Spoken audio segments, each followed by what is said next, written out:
Hello, beautiful moms and entrepreneurs. This is a place where we come together to learn, grow, and inspire.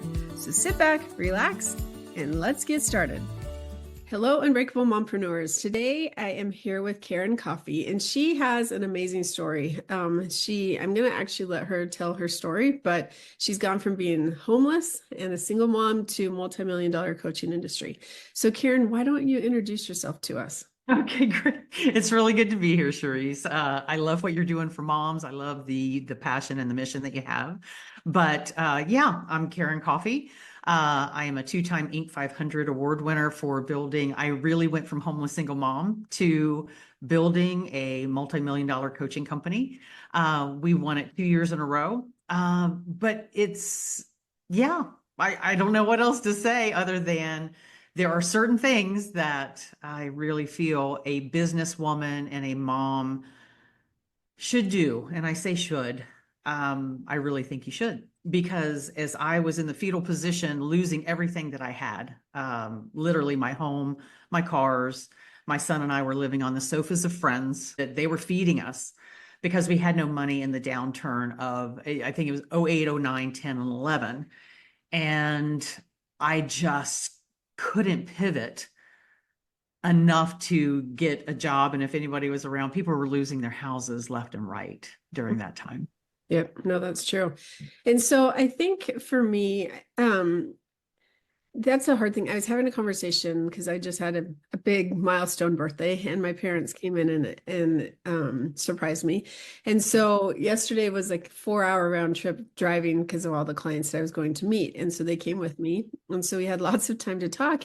And we were discussing the topics about money and how my parents, like I have a business adventure that I would love their help with. And so we're kind of talking about that. But in the back of my mind, I thought my parents are retired and they're in the stages of life where they should just be enjoying life. And they are, right? Yeah. But money is something where they are still reliant and making sure that they have their income coming in. And it's not like they're doing without, they're well off, but at the same time, that is a stress for them. Their house isn't paid off. And because we move so many different times. And so how do you get past that mindset? Because I think that that's still a mindset for many people, that I don't deserve that money, or I'm homeless, right? So how am I ever going to be making $1 million or more than that? So how did you make that shift? Yeah. My journey may not be like most people's. When you are knocked that hard, like I'm not in that category of your parents, right? They're retired, they still have worries. Mm-hmm. I was in a category of losing everything. And I was no longer, my mother died during that time. My husband and I got divorced. So I had no solid foundation. And for me, the humility of it all put me in a place of total surrender to life, to God, I obviously had made a mess of things. Yeah. And so again, I don't think that your parents are in that place, but it doesn't matter. When we have these debts hanging over us, there's obviously that propensity to just worry and strive and go after, how am I going to pay these things? Life is not easy for me. Things are more expensive now than they ever have been. Housing prices and groceries and all this crazy stuff. And it is a real worry. And I was asking myself that same thing a couple of days ago. And I was like, so where's the mindset? Where do we need to be in our mindset?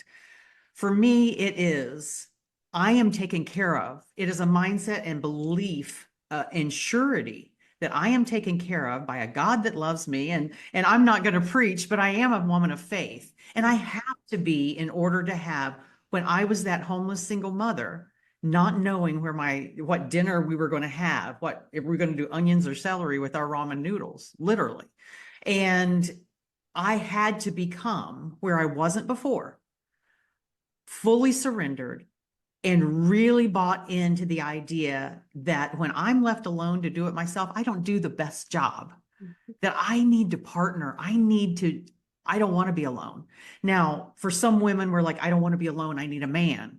I want a man to provide for me. And it was very clear that my life was not working out that way, that there was not going to be a man to save me. It was not going to be my dad who had passed away. And it had to be a complete and thorough faith and understanding that God's still on the throne, that I don't have to worry about every little thing, that it doesn't look good on paper. Maybe our debts don't look good on paper. We don't make enough money at the end of the month. But there are some things, and we can talk about that, that we can do to make sure that we are in a place of peace around it. So I hope that opened. Yeah, and I want to take it a different direction for a minute and Yeah. digress, because the thought of, okay, we're eating ramen noodles, which by the way, if my daughters could, they love that. And I'm like, they would eat those all the time, right? You know, the health factor of that. Let's not talk about that, right? And so, but celery or onions, like I can't imagine having to go through that. And so that's a scary place. And so with your son, how did you parent him? Like, I think right now, so many kids, because we're in a time of abundance, that they don't really appreciate what they have, and they take advantage of the things, and there's a lot of spoiled kids out there that are lazy and they don't want to get a job and they don't want to do this. They don't want to do that because they don't want to have to work. And so how do you feel like that impacted your son? Ooh, wow. It really impacted him. And I believe that it was a character builder. I mean, nobody wants to go through that. And I don't want anybody to have to go through that. But when you strip it away and there's no other option, I can't buy you that toy. I cannot buy you that PlayStation. There's no yes in there anywhere. It affected him in creating such a strong work ethic today. He was 10 years old, but he was 14 when he decided, I'm going to go live with dad, which was another heartbreak in my life. It was just like, oh my God, your son too. Yeah. I must be the worst mother in the world for my son to want to live, because every child lives with their mother, except for me, right? So fast forward, he now works at the House of Representatives in the state of Tennessee as a legislative assistant, and he just graduated college, and he is just a hard worker, and he doesn't take anything for granted. I can tell he is very thankful. So, I don't know how that translates. I don't want anybody to be homeless, but I think that, to your point, we need to really just bring it back a little bit, this spending and giving and everything. And I'm not trying to be mean, but I do think that it makes a difference in the character that they have when they get into the workforce in the world. Like, they'll want to work, because if you don't, you're not getting anything. Yeah. So I agree with that, because my dad, I mean, if you heard his story, it's a heart-wrenching story. And so we grew up with always thinking the poverty mentality, because and it's a sad kind of situation, but it makes you grateful. And the work ethic you have, it's like, you know what, I got to pull up the bootstraps and get to work. That's right. These kids just think the money comes off the trees. And so I think that we as parents, we owe it to our kids to say, you're going to have to earn this. And you have to see what it's like, not that you need to experience homelessness. And they don't need to have this poverty mentality all their life. Luckily, we live in this world of online education and personal development and all of these ways. It's like, let me build your character. You raise a child, and he will grow up in the ways that you've taught him, and then you can instill, look, it doesn't mean that it's this way forever. There are things, but there are certain things that you need to do to make sure that you're successful, that you have a great ethic in the workforce. Okay, so now let's bring it back to business, because I had to digress to the momhood side. What are those things that you need? Those things successful that you had mentioned. So let me tell you what I learned. I can only share what I've learned. And I followed every guru out there, and nothing worked for me, because here I am homeless, but my phone still works. So I'm listening and I'm desperate. And it was about a year before I got, I guess some footing. And in that humility, the only place that I had to go, because I wasn't really living this faith life, was on my knees, because you become very humble very quickly when you lose everything, and any ego you had is out the window, and your husband and you break up, your mother's gone, the whole thing, your son leaves, you have no identity. You're not a mother, you're not a sister, you're not nothing. And so I began just getting on my knees and actually spending time listening to this higher wisdom. You call it God. I call it God. I call it Holy Spirit. Other people call it other things, but I know for me, it is God and Holy Spirit, that I would just say, what is one thing? Just one thing. I am desperate. I need you more now than I've ever needed you. And just give me one thing to do today. And I'm not saying that God speaks in this loud, Wow. booming voice, but we do get impressions. We get thoughts. We get feelings or this knowing. And whatever that one thing was, Charisse, I committed to doing it, even if it was weird. Like reach out to Wow. Bob, and Bob didn't, I don't want to reach out to Bob, don't make me do that. Yeah, there's some weird ones. There's some weird ones. And it's almost like a test of your own faith. Will I do nothing crazy, but like I wrote a letter to one of my best friend's mothers one time because I'm like, no, this has nothing to do with business, but it had everything to do with faithfulness. And that's where the blessing comes. And that's where the faith comes. So anyway, at the end of the year, you've got 365 steps to success in your life because of just asking that one question every day. And I would pray and I would ask, even if I got it wrong. What if I got it wrong? What if you ask and you get it wrong? Yeah. Nothing bad's going to happen. At least you were faithful. So bringing it back to business, that allowed me to walk in. So my mother passed and she left me with $8,000. That's all she had. And I bought a clunker car because remember, I didn't have one. And I got my real estate license in a town I didn't know anybody. And I made long story short, $100,000 in the first 100 days. I walked in, I said exactly what God told me to say. I'm going to build a team. Give me your brokenhearted and downhearted agents. I'm going to make them successful for you. That was not me saying that. I didn't know how. So I went home and I'm like, okay, Lord, how? How am I going to do this? And it worked out. And then people started asking me to coach them. These are the cliff notes in real estate. And that's when I launched Karen Coffey Coaching, and we did business people and residential real estate agents. Yeah.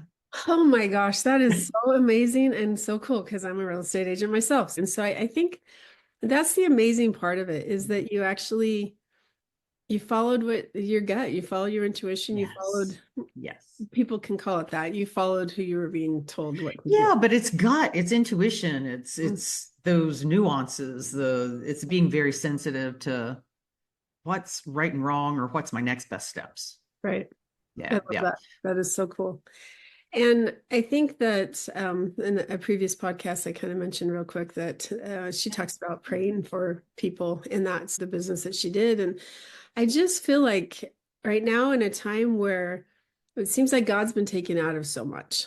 And if we can bring him back in and really listen to what he has to say, because I personally believe we're all put here to accomplish a mission on this earth. Yeah. If we choose to listen and accept that Exactly. mission. If you choose to accept this mission. Exactly. I was trying not to, yes, exactly what I was trying to say. But I really, if you don't do those things that you're supposed to be doing, God's going to have to find somebody else to do it. And that's something that's really resonated with me the last couple of years, because do I keep going real estate? Do my lending? Do I take care of the book that I just wrote? Do I? There's like 5 different ways I could go.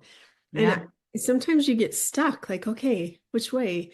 And I was talking with someone several years ago. He's like, sure, just take a step. Yeah. You can pivot later, but just do it.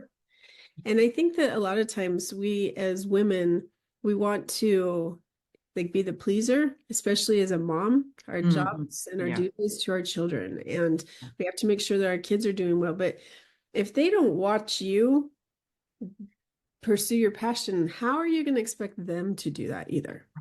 Right. They're caught in the same trap that we've been caught in, and that's exchanging dollars for hours. I have a job, I work this job, I get a paycheck. I have a business, I charge per hour. And that was one of the things I learned early on, that always charge for an outcome, and you were put on this earth with gifts, everyone gifts and certain skills and talents. And what is that? And that's what allowed, so we've done a pivot in the last year where we started something called spirit-led business. Back to your point of praying for businesses, bringing God back into it. It's like, how do we partner? How do I listen? I mean, this is not natural to us, but we were built for it. Yeah. Creator did build us to communicate. And so one of the things like we do about once a quarter is we do this workshop where we're like, what are you called to do? Life leaves clues. Yeah. God left clues. And there's like, what's this, and what comes out, I put it in a funnel. And what comes out of that is exactly what you're called to do. And we bring it before all of our members in this group that I created, and we call it the Spirit-Led Board of Directors. And so you bring it and you go, okay, this is what I got. This is what's in my funnel. These are my traumas. This is my skills, my happy place, all these things. And then they listen. We say a prayer and everyone's listening for that gut intuition. And they will mirror back to you what you can't see, the obvious. Well, this is what you're called to do. It's right there. And they can see it so clearly. And so, yeah, you're absolutely right. We are called. And now's I believe now, more than ever, is our time that we need to really help each other. Because we need that. You know, you saw a country that was broken and split for so long. And I really, not getting political because I'm not going to. Sure, I know. Yeah. But it's very interesting how you have the media that portrayed a certain person was going to win, no doubt, 100%. Yeah, 100%. Right. And you have this popular vote and the electoral vote, which was the landslide, like the 6 couldn't believe it. States that said, you know, absolutely, this is probably going to sway this way. And it was completely the other way. Right. And it's just interesting to see such a dichotomy. It's word, but the difference that you think the world's going this way, and it's like, oh no, everyone's, and granted, it was still almost 50%, right? Yes. 148. It was still really close, but it's such a shift and division. And I just like, if we can just get back. And what I like is the billboards when you're driving down the road and you have the red hand and the blue hand and they're shaking hands. Have you seen that? I haven't. I love that though. Nice. Yeah. And it turns into a purple hand. Yeah. You know, and I think that that's, everyone's entitled to their own beliefs, their own opinions, but why can't we have a conversation about it? Why do we have to be such, well, I can't talk to you if you don't agree. Right. And I believe it, we are so disconnected from each other and from our source, really. I think we're just so, I'm not getting real spiritual here, but I'm just saying, for me, I find that I get snippy, I get aggravated, I get impatient with other people if I don't take a very committed time to sit and remember who I am, what I'm doing, what I'm here to do. And the great thing is that's fun. When you're doing what you're called to do and you just have fun, there's no stress about it. It's like, oh, this is the best day ever because I get to do what I'm called to do. Because you're in alignment with what you know you're supposed to do. Yes. Like your soul, your spirit, everything is in alignment. Absolutely. Yeah. And, you know, we could get into the religion side where I believe Satan is really trying hard to pull us away and has been successful. So very much so that we war with, what is it? Principalities. It's not people in flesh, it's principalities. And I think that there are things that are really warring right now. And it's torn our country apart. It's torn families apart. And I hope that my goal in life is to create now an army of people that are willing in every city, town, and village that are geared towards spirit-led business, because I believe there's a movement of God in the marketplace. It's not evangelism. It's not bringing people to Jesus. It's being a decent human being and living a Christ-like life. And that is what I envision now and that I'm hard after. It's like, yep, this has been great. This is awesome. We still work with agents and things like that, but our pivot is spirit-led business. I think that that's so good, because if you look at Christ's life and you study Christ, the people he never should have talked to are the ones that he sought out. Absolutely. And And Christians, I think we're scared. We're like, oh, I don't know. Well, you're fine if you know who you are and yeah, whose you are. You're not scared to talk with those people, and it's totally, totally okay. Yeah, that's I great. love that. It's fantastic.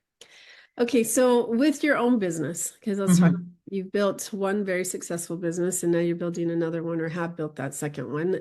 Yeah. What are some of the things that people who are scaling their business need to know to, like, they're doing well, they're making six Mhm. figures, but now they want to make seven. What are some of the suggestions you have for them? Yeah, one of the biggest ones that I found is that most business owners are the bottleneck to scaling, Yeah. that they want to have their fingers, that they can't hire the talent that they need, the high level people that they need. I have a motto called leverage is life. And leverage means that you get to live a life and you don't have to be in the details Mhm. because you have trusted again to Mhm. hire and find those people that they're just gifted at these things. We as business owners can't do it all. If you do, you are going to lose and you're going to hurt and Yeah. your family's going to hurt, Mhm. right? You're nodding your head. So I know Mhm. there is no badge at the end of life when you work 50 hours a week or 60 or more saying, oh, she was such a good worker. Oh, I mean, it's just not. It, So I would say definitely if you already have an established business, start looking at those positions you can leverage, the things that, come on, you don't need to be answering the phone or doing your own email or do even marketing or sales. Leverage those things and go to Italy for a month.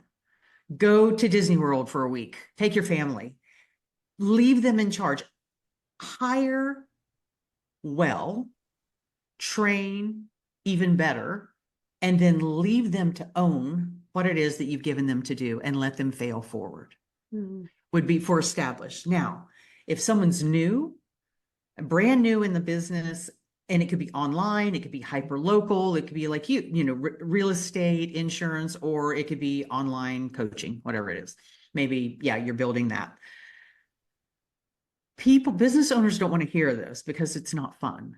But the best thing that you can do is create a data bank. And I call it data bank because it's money that you're going to be able to withdraw. And it's the people you've met, the people you know, and building that relationship, going the extra mile, Mhm. differentiating yourself with all the people. Now, I moved to a place where I didn't know anybody when I was lost everything, got Mhm. that license, and I moved where I didn't know anybody. So I started meeting builders and business owners so that I could get in relationship with their doors were wide open. Mhm. Hey, are you the manager, the owner? And I got in a relationship with them and then started really making sure that I nurtured them and took care of them as I was building, Mhm. because they are forever clients. They're not a one and done. We're not in the place of transactional relationships anymore. So they're not a one and done. They should be a customer for life. And how are you going to keep them in your circle Mhm. for the majority of that? Online marketing was a big part of our growth. Mhm. So depending on what business you have, I believe that hyper local marketing is still hot on your social media Yeah. outlets. So making sure that you're doing that in Mhm. the hyper local area. When you get to national and international levels, your competition is huge. And so it just isn't working like it used to. So there has to be something else that you're giving. For our coaches, we certify coaches. And for our coaches, we hold their hand for like 4 months, teaching them exactly how, like what's first, second, third, fourth, fifth, so that they can actually just really step into a super successful business and not be struggling. My heart is that men and women never have to struggle. I don't ever want to see anyone struggle like I did.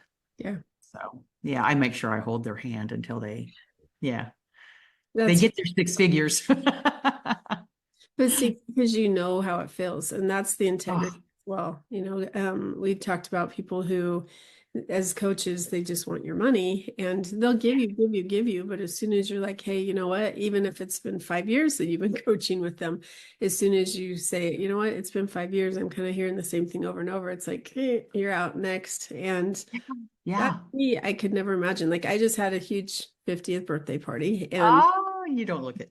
oh, you're sweet. But most of my clients, well, I wouldn't say most, but a lot of my clients I invited to my party because Yes. they're my family. They're not Yes. my clients anymore. And just to the joy that I had when they came, and Oh, that meant the world to me. And so it's like, yeah, the transaction was done, some of them a couple of years ago, but I still yeah. keep in contact with them. I still have a relationship with them. And I think that that's the part that you have to decide how you want to run your business. Mhm. But if it's a transaction business, it's going to not be as good. In No, exactly. You treat them like a human being. You're not treating them like a paycheck. my And money. that's a big difference. Yeah, Yeah. there's a huge difference. And you're right. We stay with them long. We just like you're paid, but you don't stop until you gain the success. Right. Now, if it's on you, if you like don't do the work, there's Oh nothing I yeah. can do. But if you do the work and you're showing up, we don't say, oh, well, it was a 3-month program. Bye-bye. Yeah. It's like, no, let's hold your hand until you do get that success. Yeah. So if you It's promise, important. yeah, I was going to give you a real life example, but I won't. I'm trying to get over the bitterness I have for a coach I hired. Oh, But you know, because it is like they make this outrageous promise and we're going to hold your hand every step of the way. And then oh, yeah. Yep. where's my hand? Yeah. I just I'm paid not for my feeling it here. money. Yeah. Oh, tell names, please. No, I'm kidding. No, I would never. hate that. No, that's horrible. Because the people I truly believe at heart, everyone, like they don't wake up in the morning saying, how can I swindle people out of No. $25,000? Like I do believe that. I want to believe the Yeah. best, but wow, you know. Yeah. You couldn't believe it, could you? You're like, wow, Mhm. that's crazy. So, what have I not asked you that you wish I would have? Wow. I don't know. Let's say we've talked about different things that I would suggest Mhm. in starting. I can't think of one, Charisse. I can't. We kind of went like this, and it was a quick 30 minutes. So it's like, wow. Gosh, that was. Yeah. Um, yeah, for your mom, because you do have such a following as far as mompreneurs and those that you've got kids, you've got balance. And how do you balance life with littles and life with kids? And I would say for me, I don't know why I'm saying this, but I think somebody needs to hear it, is that I only had a window of opportunity to work Mhm. when my son was young. And so taking that opportunity and making sure you're super diligent about the specific things you were doing in that time. You can't afford to be willy-nilly and all over the place and like, well, maybe I'll do a social media post and then 2 hours go by and you're still in social media. You've got to draw the lines, have the boundaries, and really know what it is you need to do specifically within that time frame. Mhm. If you're a mom, or even if you just have another job and you're trying to launch something and it's, you've got a window of part-time hours Yeah. that you have. And then as soon as you possibly can, get your first assistant, even if it's part-time, 5 hours a week, 10 hours a week, to Mhm. do some of just to skim off the stuff that really just suck you in Yeah. so that you can do what you do best. And that's connect with other people. Amen to that one. Yeah. That is so true. There's been a few times where I'm like, why am I doing this? I do not have time. I need to focus on this. And so it's like, okay, who do I know and who can I? Yes. So, And yeah. it's usually not the girl next door. It's usually Oh, somebody that is very organized, that's their gift. And they love organizing. And you're yeah. like, organize me.